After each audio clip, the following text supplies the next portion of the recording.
Assalamualaikum warahmatullahi wabarakatuh.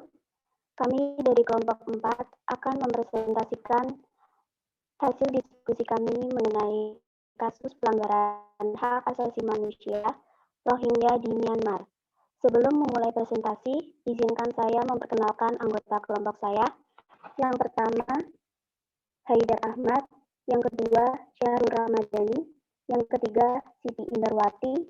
Yang keempat, Ratri Arum Puspita Aji. Yang kelima, Evi Ratnasari. Baik, saya mulai. Untuk materi pertama akan dibacakan oleh Haidar Ahmad. Definisi HAM. Hak asasi manusia atau HAM dalam bahasa Inggris atau Human Rights atau dalam bahasa Prancis Droit de l'homme. Jadi hak asasi manusia adalah konsep hukum dan normatif yang menyatakan bahwa manusia memiliki hak melekat pada dirinya karena ia adalah seorang manusia.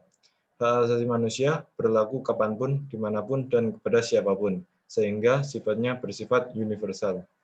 HAM pada prinsipnya tidak dapat dicabut, juga tidak dapat dibagi-bagi, dan saling berhubungan dan saling bergantung.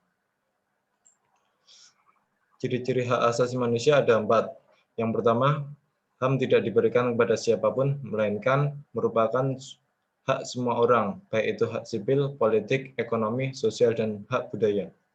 Yang kedua, hak tidak dapat dicabut, dihilangkan, atau diserahkan. Yang ketiga, HAM bersifat hakiki, yaitu hak yang sudah ada sejak manusia dalam kandungan. Dan yang terakhir, HAM bersifat universal, sehingga berlaku bagi semua manusia tanpa memandang status, suku, gender, dan perbedaan lainnya. Selanjutnya akan dibacakan oleh Syahrul. Definisi pelanggaran HAM.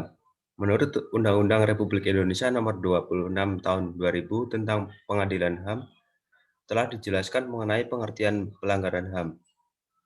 Pelanggaran HAM adalah setiap perbuatan seseorang atau sekelompok orang, termasuk aparat negara, baik disengaja atau kelalaian yang secara hukum mengurangi, menghalangi, membatasi, dan atau mencabut HAM seseorang atau kelompok yang dijamin oleh undang-undang ini, dan tidak didapatkan atau dikhawatirkan tidak akan memperoleh penyelesaian hukum yang adil dan benar.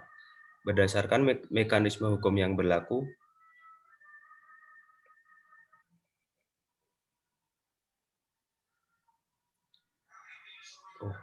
jenis-jenis pelanggaran HAM. Jenis-jenis pelanggaran HAM dibagi menjadi 2, yaitu 1. Pelanggaran HAM ringan, yaitu pelanggaran HAM ringan adalah pelanggaran yang tidak mengancam nyawa seseorang namun merugikan orang tersebut. Pelanggaran HAM ringan meliputi pemukulan, penganiayaan, pencemaran nama baik, menghalangi orang untuk mengekspresikan pendapatnya, dan menghilangkan nyawa orang lain. Selanjutnya dibacakan oleh Siti. 2. Pelanggaran HAM berat. Ada 2. 1. Kejahatan genosida. Kejahatan genosida adalah setiap perbuatan yang dilakukan dengan tujuan untuk memusnahkan atau menghancurkan seluruh atau sebagian dari kelompok bangsa, kelompok etnis, kelompok agama, dan ras. 2. Kejahatan kemanusiaan. Kejahatan kemanusiaan sering diartikan sebagai suatu perbuatan yang dilakukan dengan serangan yang meluas dan sistematis. Adapun serangan yang dimaksud ditujukan secara langsung terhadap penduduk sipil.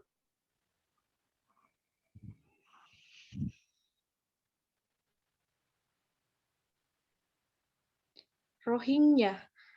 Etnis Rohingya merupakan konflik yang didasari atas perlakuan diskriminasi karena perbedaan etnis agama. Etnis Rohingya tidak diakui keberadaannya oleh negara Myanmar dan tidak mendapatkan pengakuan kewarganegaraan.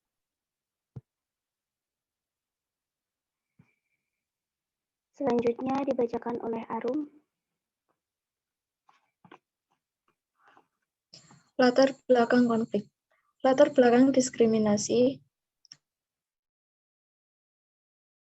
terhadap etnis Rohingya tidak hanya berasal dari sentimen agama, namun juga kepentingan politik dan ekonomi.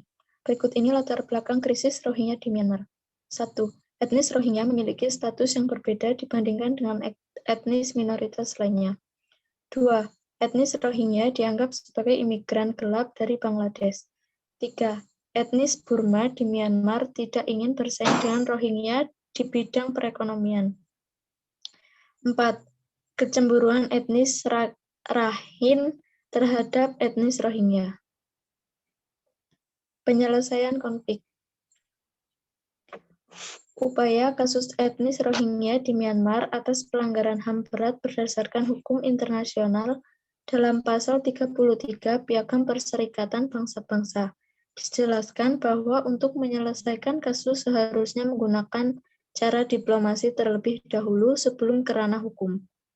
PBB juga membantu memberikan usulan-usulan bagi para pihak untuk menyelesaikan masalah yang terjadi tanpa adanya salah satu pihak yang dirugikan.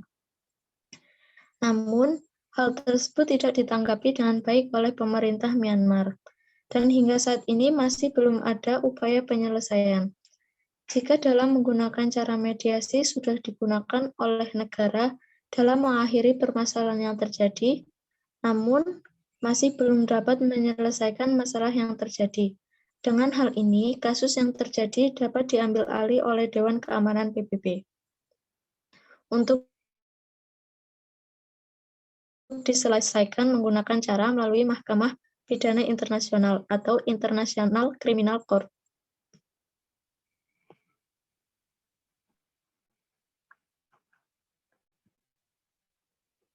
Sekian presentasi dari kelompok kami, kurang lebihnya kami mohon maaf. Wassalamualaikum warahmatullahi wabarakatuh.